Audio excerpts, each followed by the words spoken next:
isaanam kuno isa kana abjuullaa qaban hoolichi gaanfa torbaa fi ija torba qabaa jedha hoolaan gaanfa torbaa fi ija torbaa abjuudha moo zaahirame ati argitee beekta argite hoolaan ija torba qabu gaanfa torba qabu argitee beekta ati abjuu jechuun waan akkanaati kunola abjuu jechuun isa akka kanaa kana sigale abjuudha qamaa wanni jedhamu waan akkanaa kana jechuudha argitee miti hoolaa gaanfa torbaa takkaa namni argallee jiru namni ganga oolaa iji torba mee eessa ta'a fuulli oolaa yoo xiqqoodha ija torba fayyaa baachuu danda'a mataan oolaa ganama miti gaanfa torba baachuu danda'a rabbi je eessatti baatamee gaanfa torbaa fi ija torba oolaan sangaanuu ija torba gaanfa torba baachuu hin danda'u fuul addi isaa yookaan iji isaa eegale abjuudhaa qamaan ni jedhamu waan akkanaa kana kun argite waan akkanaa kana jechuudha argite miti mee kana hiikuu dandeessaa ija torba gaanfa torba waan qabu takka argite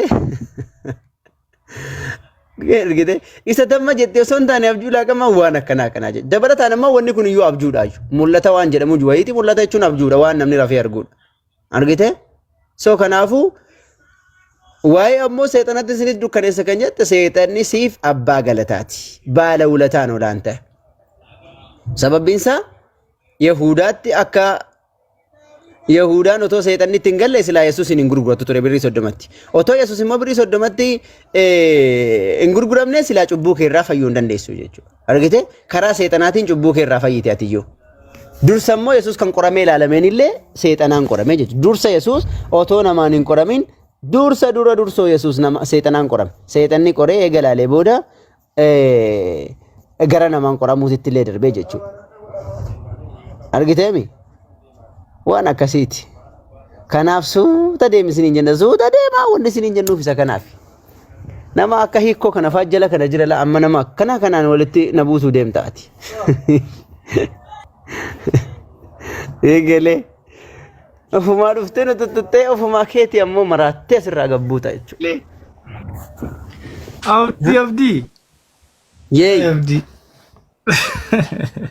Maani warbitu maaltaa taniidha. Ijoolleen nu dubbisanii bar giddumaan tasgabbaa haasawaa yoo jetteen didanii si dubbisu beekta akka ati kuntuutu sirraa barbaadan abboo suutuma tasgabbaa yoo jetteen hin tasgabbaan amma yooma gurgurteef maal qabaate kiilooma 5 kiilooma 4 yoo irraa kenniteef maal qaba namaa ijoollee keessaniif. Rakkoo koo rakkisaadha gaara tokko tokko. Are ati intina koorsi kenni ummata kana dhugaa rabbi iko ummata kana koorsi kenni akkuma taate ta'e adaraake yoo adaraashatti walii qabuu dadhabde online irratti illee walii qabii fi koorsi kenniif ummata kana galatoon abdishaana bakka homaa miti daafuu ay kolfaan ture baay'ee deebisii walitti deebistan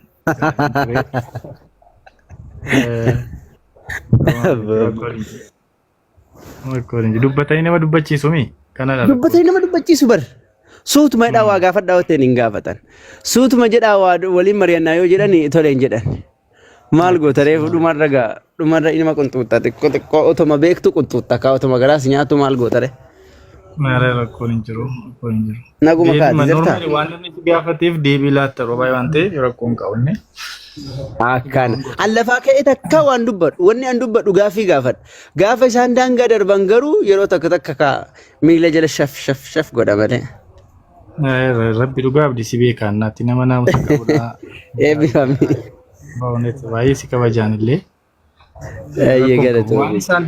waan isaanii dubbatan irratti kaatee deebii laatte malee waan hin miti rakkoon qabu hundaaf wanti ta'e ammoo waa'in kana ammoo maaliif akka dubbatame eenyuuf akka dubbatame illee konseptii isaallee hima beeka xiqqoo gurbaan daangaa darbinaan uuman xiqqoo gaggarafe malee naga labdii koo ani sitti waan bohaaraan ture baay'ee homaa wanti hin jiru ayyee eshi gaaffii qabdaati koo gaaffiilleen qabu garuu akkasumattis yoo na gaafattanis rakkoon qabu darbeenis gidduutti yoo yeroo na laatte mundir si haa gaafatu inshallah mundiru jirtaa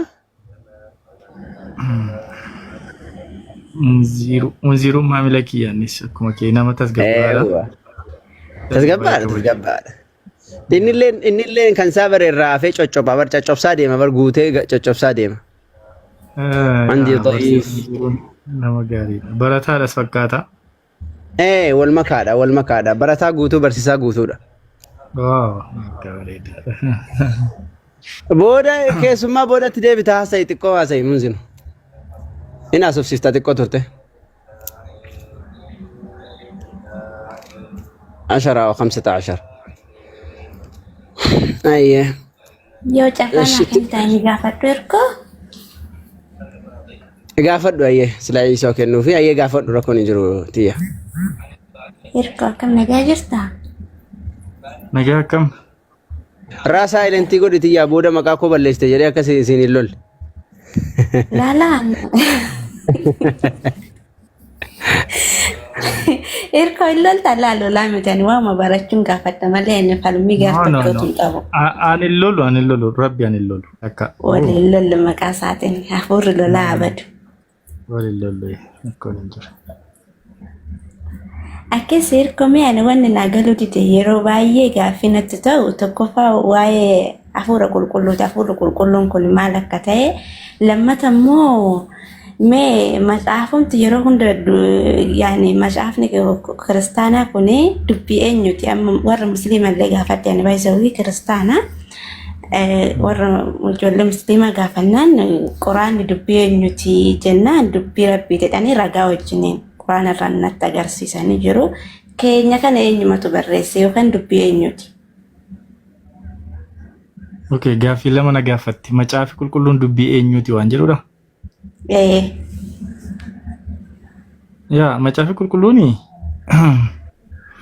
sagalee waaqayyootidha. Garuu achi keessatti wantoota namni dubbatan hin jiru. Wantoota namni barreessan jechuudha. Seenaan namoota barreeffamee hin jira. Dubbiidhuma namoonni dubbatan immoo hin jira achi keessatti.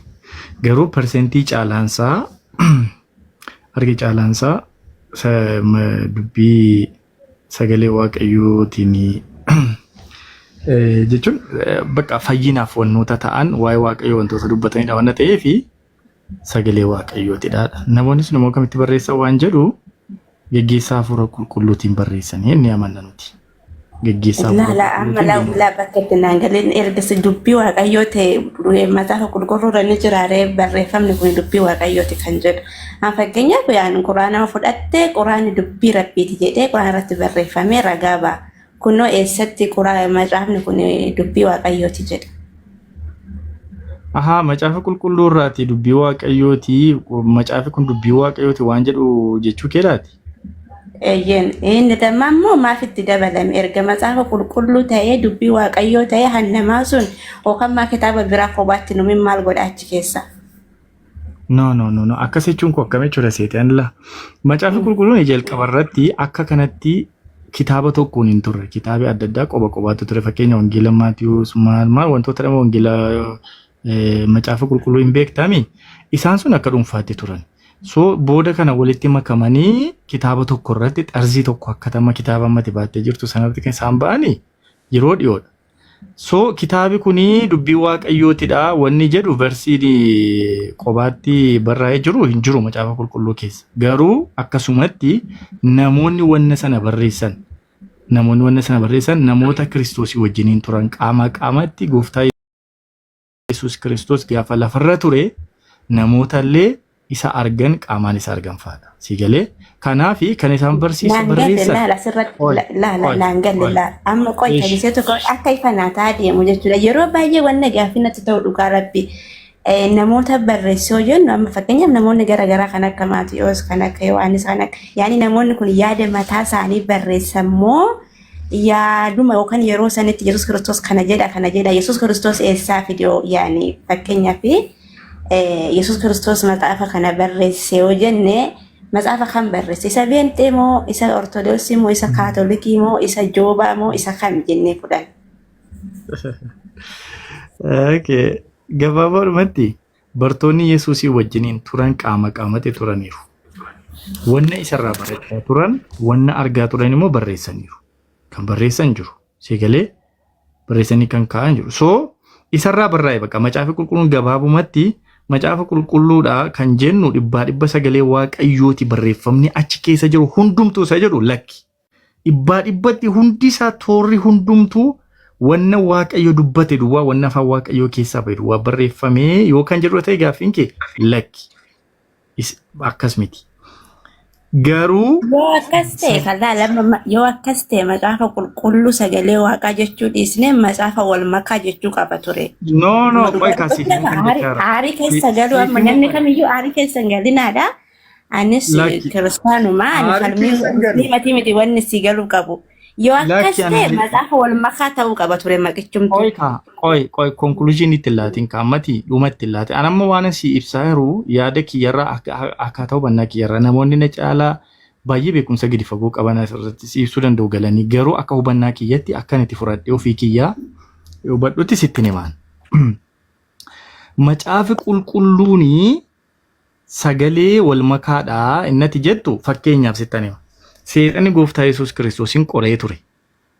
Gaafa qoree ture yoo dhuguma ilma waaqayyoo taate biddeena kana dhakaa kana biddeena godhi daabboo godhi ittiin jedheeramni. Wanna kana seexanuma dubbate jechuma seexanni dubbate jechi yoo dhuguma ilma waaqayyoo taate dhagaa kana biddeena godhi kan jedhe kun maaloodha waama seexanni dubbatedha. Yesuus Kiristoosin qoruuf waa inni dubbatedha. Sagaleen kun nu fayyadaa osoo hin taane noo isa miti.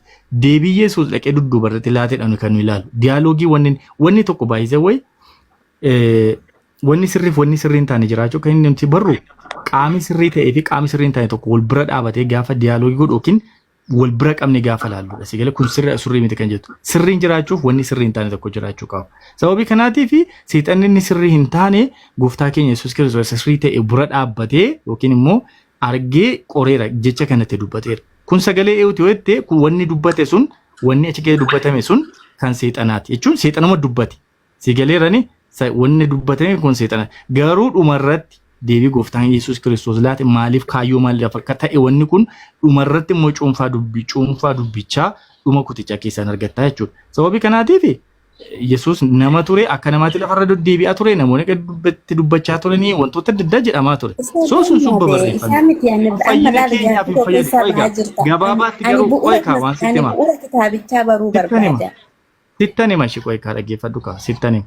Sagalee waaqayyoo kan jedhameef immoo gabaabumatti macaafa qulqulluu kan jedhameef sagaleen gara jireenyaatti nama geessu sagaleen fayyina keenyaaf ta'u tarreen tokko iyyuu keessa jirti taanaan kitaaba sana keessa kan barbaachisu waa'ee jireenyaa sana waan ta'eef sagalee tokko sana waan ta'eef gabaabumatti kitaabichi parsentii 95 utuu dubbii namni dubbate barreesse iyyuu toorri tokkitee waa'ee waaqayyoo dubbatu waa'ee jireenya barabaraa dubbatu waa'ee Yesuus Kiristoosin dubbatu keessa jiraattee akkaataa inni itti fayyu keessa jira taanaan sagalee waaqayyoo ta'anii fudhama. Sagalee kitaabichi seenaan bal'aan dudduubatti barreeffamuu isaa miti. Pointii isaa dhumaadha wanni barbaachisu jechuun waa'ee fayyinaa irratti dubbii dubbatame fayyina keenya wanni barbaachisu achi keessa waan jiru fayyina ilma namaadha wanni barbaachisu guutummaa guutuutti achi keessa waan jiruuf guutummaa guutuutti macaafi sagalee waaqayyoon jedhama. Garuu keessa galtee gaafa laaltee immoo dhibbatti kun sagalee waaqayyoo ta'e kan waaqayyoo jedhe yoo jette iddootti waaqayyoo jedhe jira iddootti namni jedhe jira. Kanuma gabaabaatti cuunfaa walii jala namni sun aangoo maaliif jedhe fakkeenyaaf Museen tureera. Fakkeenyaaf Museen tureera. Raajonni turaniiru miti. Mootonni adda addaa turan macaafa qulqulluu keessa saba geggeessaa kan turan turaniiru. Fakkeenyaaf Fari'oon saba geggeessaa ture. Waa'een Fari'oon barreeffameera. Waan inni jedhes barreeffameera. Fakkeenyaaf Yesuus gaafa fannifamu Philaaxoos wanti inni dubbate jira. Warri gooftaa Yesuus Kiristoosin ari'achaa turan waan isaan jedhan jiru. Sigalee haasaa isaan jedhan diyaaloogiin sun jira bakka wanti isaan Yesuus Kiristoosii isaan gidduu wanni deemaa ture jira. Sun barreeffameera. Kana kan barreesse immoo eenyudha yoo jette namoota Yesuus Kiristoos wajjiniin yeroo sana turan bartooti isaa wajjin turan jiru.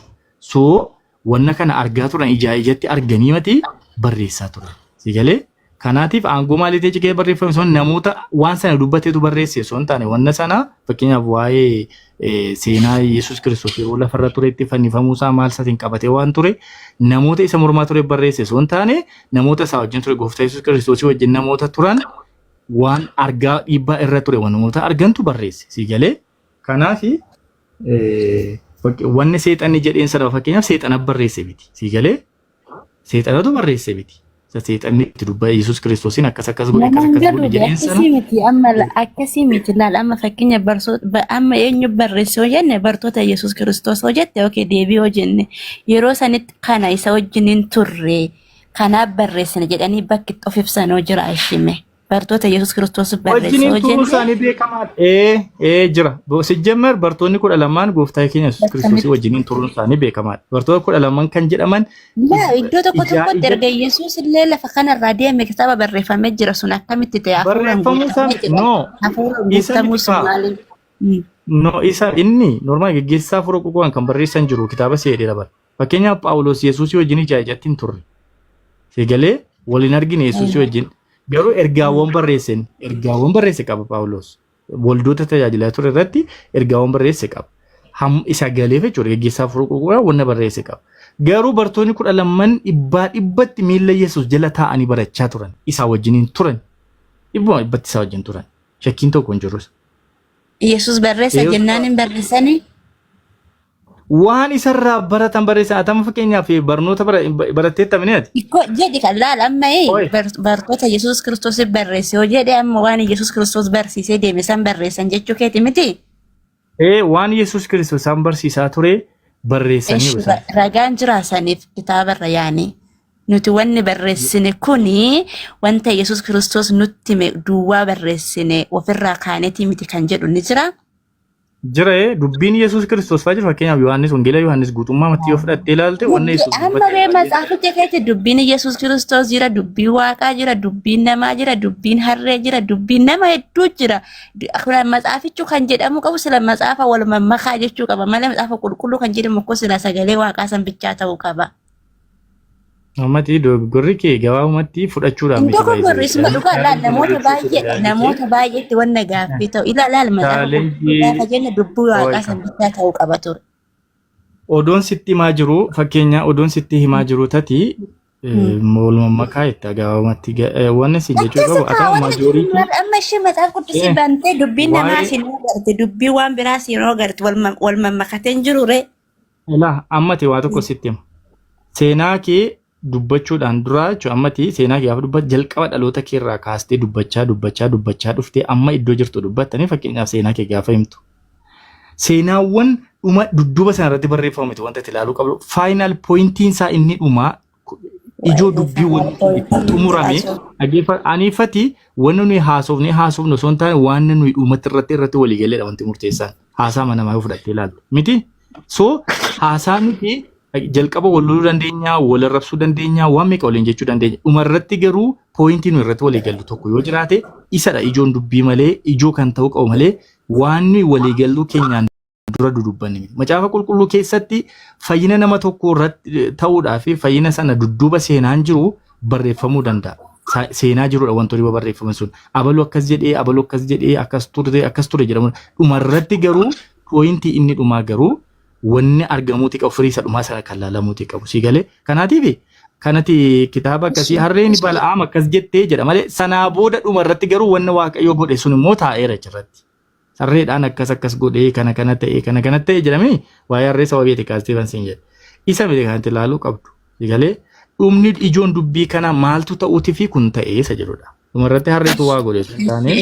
Waa'ee bartoota Yesuus Kiristoos barreessan kan jette san irratti ragaa wajjin immoo nuti dubbii Yesuus Kiristoos irraa dhageenye barreessine isa jedhu mataafa irra jiraa'u isa ragaa wajjin kitaaba. Namoonni jedhan jiru. Namoonni jedhan jiru. Ani ibsiisu kun yaada mataa keenya haasaa jirra malee jecha namoota xamannaaree akkam.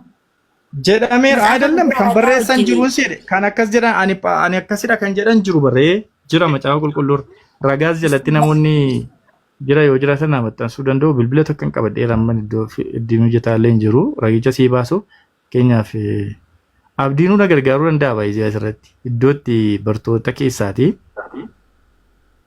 Yesuus Kiristoos irraa akka barreessan kan dubbate abdii. Injiranii waan akkasii hin jiru. Maaltu jette? Fakkeenyaaf amma isheen maal jette seete? Nuni Yesuus Kiristoosii wajjiniin isarraa marraa waan dhageenya barreessine iddootti bartoota jedhan keessaa namni tokko hin jiraayee naan jechaa turte. Fakkeenyaaf eebdhanni maqaan isaa Maatiyoos. Amma nam tokkooti bartoonni Yesuus Kiristoos hundi isaanii dubbii Yesuus Kiristoos barreessan yookaan Yesuus Kiristoos nutti mee jennaa barreessine fedha keenyarraa otoo hin dabalin bakki jiru jira ishee kaan dubbii namootaan hin dhiisnati. Jira. Eestaree bakka. Macaafa siillaa darakoon siin fi daragaa ammattee harkaan qabachuun ragaan hin jiru jechuun miti akkatti nu hubadhu. Garuu waan ati beekuu qabdu namoonni isaa wajjin turan kun bartoota Yesuus jechuun inni waaqayyo waan ta'eef bartoota sirriitti hin beekaa isarraa waan baratan qofa barreessan wanna tokko waan itti dabalan hin qaban. Gaa'umatti. Amma matsaaf qulqulluun kun dubbii jecha Yesuus jennamoo dubbii Waaqaa jennamoo dubbii namaa jennee bira dabar. Moo walumaan galatti dabar. Dubbii waaqayyooti giiftii koo. Dubbii waaqayyooti. Dubbii matsaafni qulqulluun dubbii waaqayyooti bakka jedhu kitaaba irraa naafiti kan mul'atu. Dubbii waaqayyoo waan akka miidhamee natti dubbii waaqayyoo jechuun jechuun waan qaxxitaan waaqayyoo dubbate jechuu keedhaati kan itti barbaaddu. Eeka yookaan ergeessis ta'u akkuma ta'essis ta'u matsaafni qulqulluun kun bu'uurri isaa eecha ka'umsi isaa eecha akka dhufe. Waaqayyo irraadha ka'umsi isaa gooftaa keenya Yesuus Kiristoos irraadha wangeelli kan inni jalqabee wangeela Yesuus jechuudha. Ragaa wajjin kitaaba qulqulluurraa dubbiin matsaafa qulqulluu kun hundi isaa dubbii waaqayyooti kan jedhu. Isa maasiif maantu deem jalqaba waan nan Amma nageenye beestaa isa gaafadhu quraan dubbii eenyutoo jette dubbii rabbii jedhamee quraan irraa sii baasu. Kun immoo bakki isaa ka'umsi isaa hin jiru maal eessatti akkamitti amana dubbii maaliif hin jiru? Kitaabi kun dubbii waaqayyooti jedhee akka jalqabu barbaade dubbii waaqayyoo jedha macaafa keessa baay'ee sagaleen waaqayyoo akkas natti dhufee natti dubbatee hin jira sagaleen bakka tokkotti duwwaa miti kan iddoo adda addaatti barreeffameera waan ta'eef bakka tokko duwwaatti miti bakka tokkotti kitaabi kun akkasidha jedhee waan jalqabu hin qabu. Sigalee rame? Naangalleen waan tokkollee naangalleen amma macaafni qulqulluu kun dubbii eenyuti dubbii namootatis dubbii seexanaatis dubbii waaqas dubbii Yesuus jennee fudhannamoo yaani jalqabni kitaaba kanaa eenyu dubbichi kan eenyuti walumaan galatti. Jawaabaatti waa tokko sitti immoo jalqabni kitaaba kanaa Yesuus Kiristoosidha. Bakka normaali kakuu haaraa kaasee si fudhadhe. Wangeela jechuun Wangeela Yohaannis, Wangeela Maatiyos, Wangeela Maarqos warroonni jedhaman kuni speeshaalii seenaa Yesuus Kiristoos lafarratti yeroo ture kaasee wannoota barreeffamanidha. So qaxxitaa bartoota isa bira turantu barreesse. Warri duraa immoo raajota. Isaan immoo wanna waaqayyo irraa dhaga'an barreessaa turan. Sigalee gabaabaamatti kan. Amma deebii gabaabaan matsaafni qulqulluun dubbii Yesuus jennee dabarraa? Dubbii waaqayyootidha jetta malee waan dubbii Yesuusiin dubbii waaqayyootidha. Okay, matsaafni qulqulluun kun erga Yesuus dhufee moo san durallee ni jira ture? Macaafa qulqulluun jira san duras kakuu moofaan jira fakkeenyaaf kitaabni raajotaan ture jira. Raajonni kan barreessan jira. Garuu wangeelli kakuu haaraan kan inni jalqabee kakuu dhalachuu Yesuus Kiristoosidha kaasee.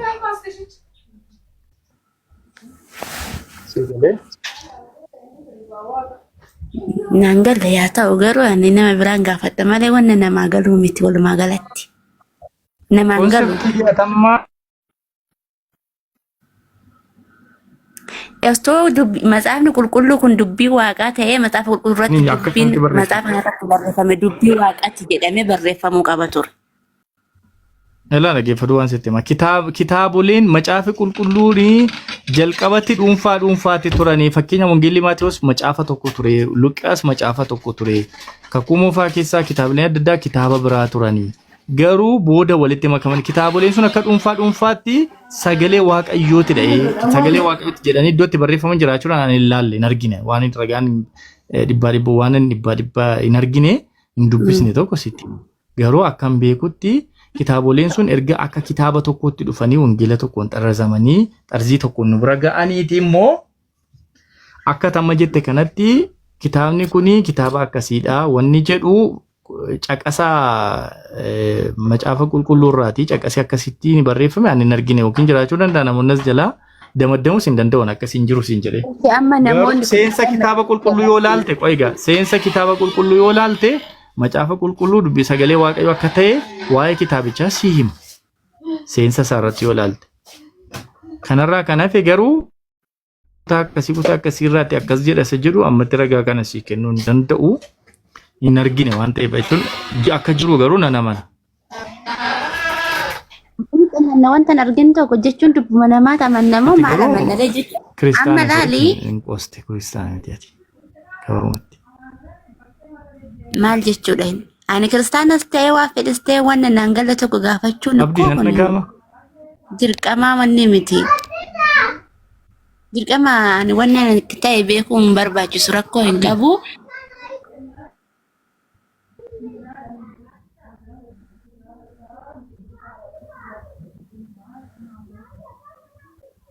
Hirkoo Abdiin hin jira? Injirta eko. Injirta bibi. Namoonni asirra jirtan nagaama sagaleen koo. Sirri dhaga'ama eko. Sirri dhaga'ama. An dhaga'an jira garuu. sagaleen kenni dhaga'ama beekositu deebirnaa deebisuu didee deeme malee. Meemee ishee as deebina. Meemee amma warri kitaabni qulqulluun kun dubbii namoota gara garaati achiin booda walitti galanii jette miti. Namoonni barreessan kun yaada mataa isaanii barreessan moo ragaa wayii ni qabu yaada rabbii yaada waaqayyoo ta'u of ibsanii jiru.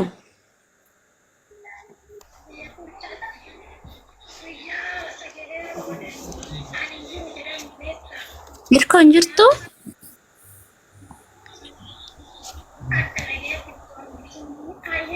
Dhaga'amu natti fakkaata. Macaafi wajjin ara kitaaba ani dhugaa rabbiin namumaa macaafni qulqulluun kun bakka dhufe nu ibsu bichaan barbaada. Nutuu nama nu ibsu dhabnee kun waggaa meeqa bira taa'u jirraame. Sagaleen kiyya jira? Injira xiqqoo ani nuti si dhageenya. Badee ture ani ture ga'uu dhabee ta'u. Ishee. Okay. Injiru hirkoo. Inni amma reefu naa dhufa sagaleen kee gabaamatti shan macaafa qulqulluun inni waan jiru sitti ragaadhaan garuu yeroo biraatti qophaa'ee dhufee sitti himuu nan danda'a rakkoon hin jiru. Hirkoo barbaade fidillee ara dhugaa bakkuma inni dhufe namumaa sitti gadi buusee nu jaanjessu kana baruu barra nuyi. Nu jaanjessu hin jedhin kaa. Jaanjofni meeqa jaanjofna indee maal jechuudha kun kun indee. Rakkoon qabu atamma fudhatteetti amantiin jirtuumi. Maalitti namana dubbii namaati moo dubbii waaqati moo dubbii yeesisu moo dubbii eenyu ta'etan itti aman. Rakkoon qabu amma sitti kana sitti maa jiru macaafa qulqulluun maal akka ta'e sagalee waaqayyoo akka ta'e sitti meeraa dimshaashatti immoo achi keessa galtee kan barreeffame immoo raajonni wanna barreessan jiru wantoota namoonni diyaaloogiin namoonni godhan illee hin jira wantoonni akkasii jira. Iddoo sanatti wanna waaqayyo dubbatedha jechuu hin dandeenyu. Garuu irra caalmaan macaafa qulqulluu wanto waaqayyo dubbate karaa raajota wanta waaqayyo dubbate karaa bartoota wanta waaqayyo dubbatedha wanna ta'ee fi sagalee waaqayyootidha jedhama. Asii sitti meera gaawwaa. Amma sagalee karaa bartoota waaqayyo bartootatti dubbatee sarragaa maalii qabnaadha. Amma namni tokko waa'ee nama tokko zim jedheetuma akkoo ka'ee yoo barreesse kun dubbii waaqayyoo ta'ee dubbii Yesuus jedhee na fuddaa. Akkasumatti bartoota jechuun sijjammar bartoota barataan waan barate barsiisa. Bartoota jechuun warra Yesuus irraa baratanidha. Waan isarraa baratan immoo barreessan isaan. Ishii Paawulos baratee jira. Paawulos barsiisa Paawulos bartoota siin hin jenneen sijjammar jalqabumayyuu Paawulos maaf barreessa jira barreessuun qabu ture kaa. Paawulos hojjetaa ergamaa wangeelaadhaa barreesseera. Amantoota tajaajilaa ture kun tajaajilaa ture. Waldootaaf ergaawwan barreesse qaban. Sigalee ergaawwan Paawulos akka namaatti ilaalchuma namummaatti yoo ilaalte ergaawwan sirrii wantoota sirriidha wanna ta'aniif dhibbaa hin fudhannan. Maaliif dhalli namaa namni sirrii tokko wanna dubbatu namni sirrii tokko wanna godhu wanna jedhudha wanna ta'eef sigalee obboloota keessa nama sirrii ta'uu maal ragaa qabda qoyati. Wanta ni dubbatu irraa ka'e fakkeenyaaf Paawulos wal jaalladhaadha. Obboloota keessan obboloota jaalala hin qabdan yoo ta'e akka sibiila koshkoshedha. So kun amma fakkeenyaaf ati iyyuu waan jettudha nama jaalladhu jettee nama gorsitu kun haasaa sirriidha baay'isuu. So sirrummaa isaa agarsiisa. Nama wanta daa'imti kamiyyuu jettu rakkoon qabu. No dhaggeeffadhu gaa wanna sirrii kana teettu wanna namni sun dubbatu irraa kaasteef wanna namni sun godhu irraa kaastee sirrii kana teettu. Egalee Paawulos waa'ee jaalalaa dubbachaa wanni kennameef jira fakkeenyaaf akka waa'ee akka hafuura wayii guutameet immoo wanni kennameef jira namni kamiyyuu wal jaaladha kamiyyuu waa'ee wal jaaladha. Gaggeessaa hafuura Paawulos hojjetaa wangeelaadha. Nama aarsaa guddaa kaffalee hojii wangeelaadhaaf waggaa lubbuudhaan lafa kana. Hafuura qulqulluu kan ergatti dhufte hafuurri qulqulluun kun maaliin hafuura jechuun amma isuma nu baafannee ittiin haasofnu kana moo yaani garaagarummaa ni qaba isa kanaan. Ati pheenxeedhaan jettanii jalqaba kiristaanaan jettee jalqaba. Eh. Ishi afura qulqulluu akkamitti beektaati? Iski yaada kee irraa ka'een iddootti jirtu irraa Ani ka'een waanuma isaa wallaalletu man dhugaa hafuura jechuun isaan ittiin haasofnu kana moo kan biraati moo kanuma gaaffinatti ta'e. Akkamitti itti amantati jalqaba? Iski amantaa keenyatti himi. Jechuun akkaataatti amantaa kiristaana akka taate eeyyutti amantaa afura qulqulluu maa hidhattee amantaa waa'ee afura qulqulluu odoon beekin akkamitti amanuu dandeesse? Fakkeenyaaf namni tokko kiristaana erga ta'ee abbaa ilma afura qulqulluu sada waaqayyo tokkotti namana kan hundumaa immoo beekuu qabda. Beekteetti amanta malee callistee miti. Ammalaatii tokkoffaa yaa'anii ortodoksiidha gaafa bita kiristaana dhannuu waanuma warri qeessotaan hon jedhan amiin jenneetuma garra isaanuu amma dhiyootana malee afaan giisiin jedhama waan jedhullee hin beeku. Ani dhugaa dubbachuudhaaf ta'e ani eebbatee abaarsa ta'e hin beeku garuu amiin ni jenna sa'aatii muraasa achiin booda gaafa ayyaana xinqataa bakka akkas akkasii sirba wayii waan jijjiiroo ta'e immoo achi sirbinee ni gallaa yoo gaafannellee hin citiidha dubartiin beeku qabdu jedhan waa'ee amantichaa. Bata malee cuubamtee taati. Cuuban isa kam gisee daa'ummaa ta'ee ka gisee kan biraan beeku. Barnoota mana amantaa sana baratteetta? Lakin baranneen. Yaa? Hin barannee homaan barannee. Homaan barannee? Asiin beektu natti mimee ergaa tiiktookii. Akkamitti ergaa ortodoksiidhaaf hin jette jechuun akkamitti ortodoksiidhaaf hin jette? Hin baranne ka kun koo barachuu dhabuudha amma barachaa jiras hin jedhe malee koo amantii taanaan dhattee baratteette barumsa mana amantaa sanaa barattee seera mana sanaa hordofteetu ortodoksii jedhamtaati malee. Sa'aatiin arganne barachuudhaaf maatii gargaara. Bakka ati akka isaan kiristaana miti kaa maaliin kiristaana ofiin jettee? Dirqama barachuun qabu sirraa hin baradha natti miin jedhe. Akkasitti gaafadhu kaa bakka niwutiraalii ta'eeti nama jechuun nama amantaa kanarra bilisa ta'eeti. Na gaafadhu malee ani kiristaanadha waa'ee afura qulqulluu hin beeku akkamitti na jedhu. Akkas turee hin beeku naan gallee keetus ta'uu gaafannellee iccitiidha hin himamu. Turee miti har'a keenyatti har'a eessa jirtaati? Har'a maalitti amanteerta? Har'a kanasuma biraan jira ka tiiktookir. Har'a rabbi tokkichatti maalitti amantata? Musliimadhaa tar? Musliimadhaa? Ammallee shaadaan qaban. Maandi seetiin kee musliima ta'eera bakka gabaabumatti achi keessan jirtu maafan see. Taatee ta'ee joon taane isan si gaafadde naa deebisi yoo beektu. Kiristaana jettee hin sobiin kaalaa sobuun barbaachisu obboleettii kiyya hin sobiin hin sobde gaa maaf sobde. Ani amma akkasumatti yoo na gaafate sitti nan hima waan hin beeku.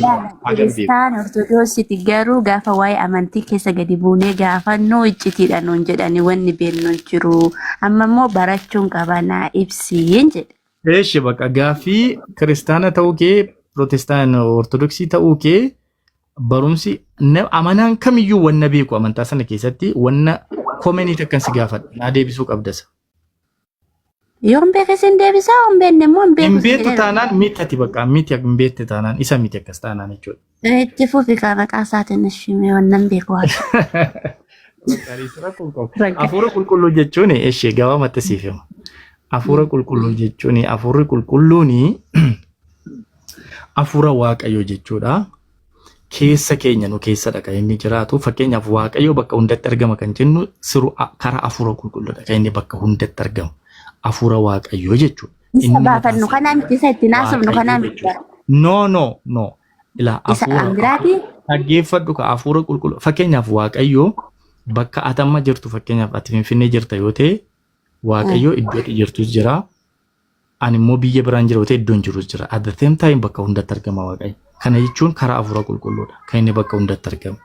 Sigalee hafuurri qulqulluun immoo ofiisaatii iyyuu waaqayyoodha. So hafuura waaqayyo jechuun waaqayyo fakkeenyaaf hafuuraati baafattu kan keedhamini hafuurri waaqayyo akkasuma waaqayyoodha jechuudha maqaan isaa. Sigalee waaqayyo keessaa wanni bahu kamiyyuu waaqayyoodha wanni ta'e hafuura qulqulluun waan biraa tokko hin jiru.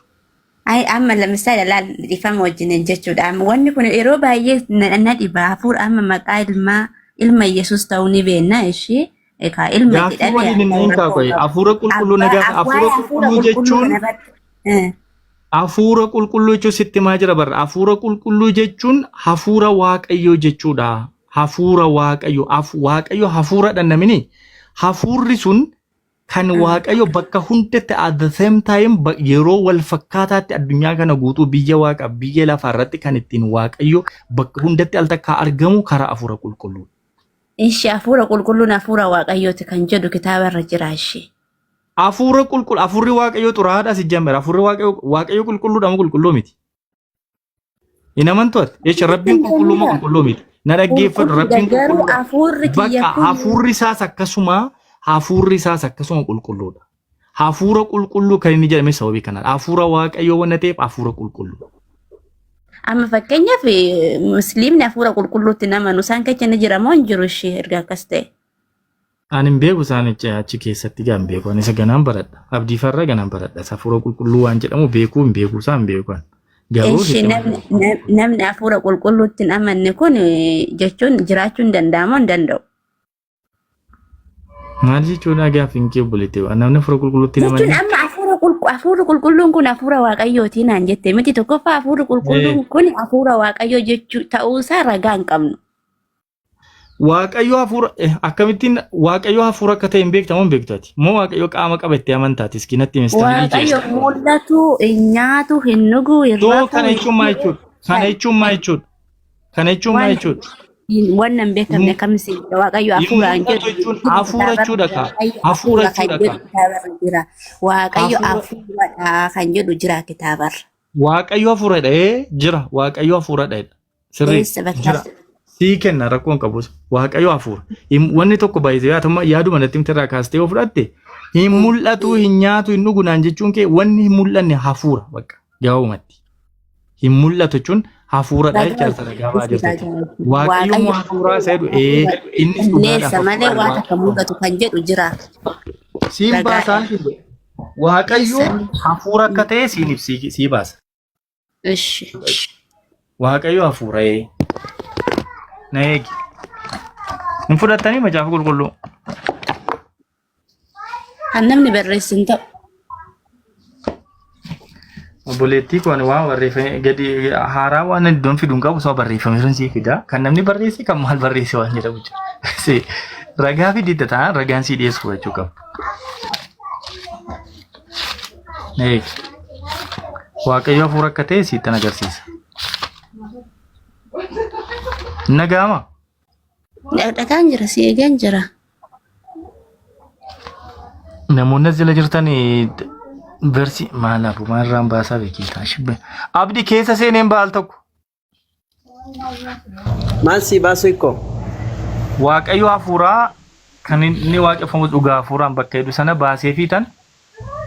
Yoo jechuun keessan seena gaafa siin jedhu yoo asirratti intinii ta'uu hin danda'a waan ta'eef bilbiluma tokko qabadde waan hin jiruuf.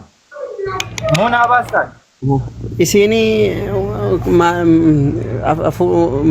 waan isin baatti barbaaddeef hin beeku garuu ayyee dhagaan ture. Isheen akka itti waaqayyo hafuura isa jedhu ragaanaa fidina itti. Waaqayyo hafuura hin jedha garuu rakkoon hafuura akkamitti hafuura kan jedhu sani malee. Yaa gaaffii ishee sana waan ta'eef abdii koo waaqayyo hafuuraa qoy nambaa isaa fi gile. Anu si baasa ayyee viidiyoo keessan seeneen. Ish.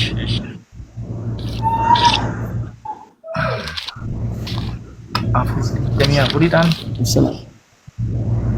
Okay. Demi up. Kuna wangeela Yohaannis boqonnaa 4 lakkoofsa 8 thank you bra asheetu ulfaadhu. Kan inni jedhu maal si dubbisuu giftii ko? Dubbisi. Inni moo aangoo maalitiin akka barreesse barata. Giffadhu kaa qoosittani waaqayyo hafuuraa warri isaaf sagadanis hafuuraa fi dhugaadhaan isaaf sagaduun in ta'aaf tiin jedhee.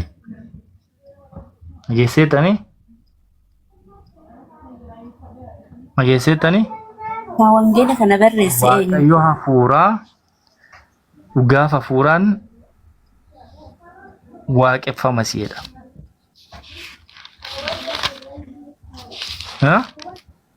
Wangeelli kun gaafa barreeffamu maalirraa kaa'ameeti? Yaani eenyu barreesse jedheeni barreesse.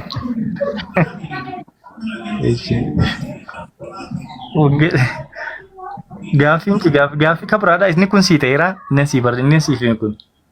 Tokko barreeffame amma kan maxaafa qulqulluu keessa jecha namaa jecha wanta adda addaatu jira waan ta'eef kun jecha namaa yoo ta'e. Ragaa deetaa qoykaa jalqaba ragaa fidina itti himi giftii koo ragaa kun sii ta'eera. Amma fakkeenyaaf Atillee koo waaqayyo hafuura naan jettee isallee na fudhadheera rakkoon qabu ragaas fiddee jirti. Garuu yommuu barreeffamu sanii olaantummaa yookaan immoo aangoo maaliitiin barreeffame? Aangoo maaliitiin barreeffame? Akkamichuudha deemaan galu olaantummaa maaliitiin aangoo maaliitiin maaliin akkam? Fakkeenyaaf waaqayyo hafuura jedhee barreesse miti. Eenyu jedhi barreessi jennaan hin barreeffamu. Kanas wangeelli kun akkamiin ta'ee barreeffamuu danda'e? Jecha kana eenyu jedhe na ichaartaa? Eeyyeen. Okay. Jechicha eenyu akka jedhe dhaqee mansi dubbisi jalqaba isaarraa kaase. Eenyu akka jedhe eenyu fakkeenyaaf Paawulos barreessoo ta'e Paawulos maalirraa ka'e akka barreesse maaliif Paawulos nama waan ta'eef aangoo maalii yookaan immoo rabbi jedhe barreesse Yesuustu jedhe barkan. No, yaasaa kana Yesuus dubartii Samaariyaa jedhamtu tokko wajjin diyaaloogii godheetu Yesuusuma jedhe kan. Jechuma Yesuus Kiristoos jedhe. Malee nama biraa jedhe. Yesuusumatu barreesse. Yesuusumatu dubbate dubbiyaan. Yohaannis immoo barreesse jechuudha. Digalee dubartii Samaariyaa tokko jedhamtu tokko ture hiyetu gaaffii wayii gaafataa ture sanaan booda deebii kana gooftaan Yesuus. Digalee Nagalee jira garuu amma yaani sagalee waaqa hafuurri kun isaa waaqa waan kun immoo hunda keenya keessattuu argama miti bakkuma hundattuu ni argama inni aman.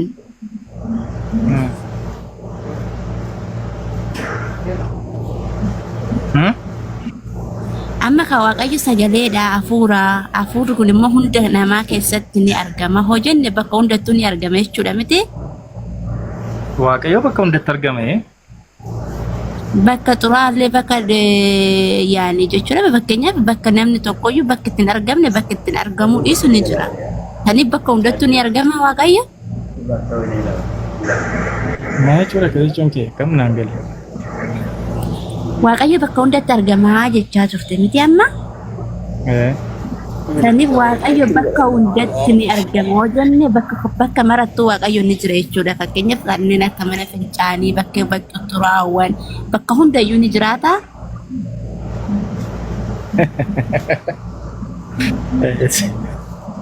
Isa jalqabaati.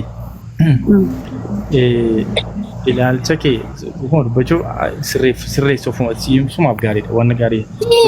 Si bakka hundatti ni argama hafuura waan ta'eef bakkuma hundatti argama jedhama hafuura jechuun akka qilleensa kana miti ree. Na dhaggeeffadhu kaa geeftee qo'ish waaqayyo bakka hundatti argama gaafa jennu biyya ati amma jirtu waaqayyo jira biyya ani jirus waaqayyo jira bakka ati jirtu waaqayyo jira bakka hin jirus waaqayyo jira maaliji mana fincaanii mana maalii wantoonni akkasii gadi bu'uudha namummaarra gadi bu'uudhaan akkasii maa jechuudha yalee hin jedhamu jibbitti kan jedhe ana osoo ta'in amma waaqicha hafuura qilleensa hafuura jechuun qilleensa fi hafuurri garaagarummaa ni qaba laata akka qilleensa wanta mul'anne kana jechuudha saniifuu inni immoo bakka hundattuu ni argamu hojjenne bakka hundattuu argamu qaba akkuma atu jettu. Akkas jechuun kee gaafa neessa dhaqu waaqona wajjin jira jechuu keedha. Wantoota akka dhiyeessuu barbaadde.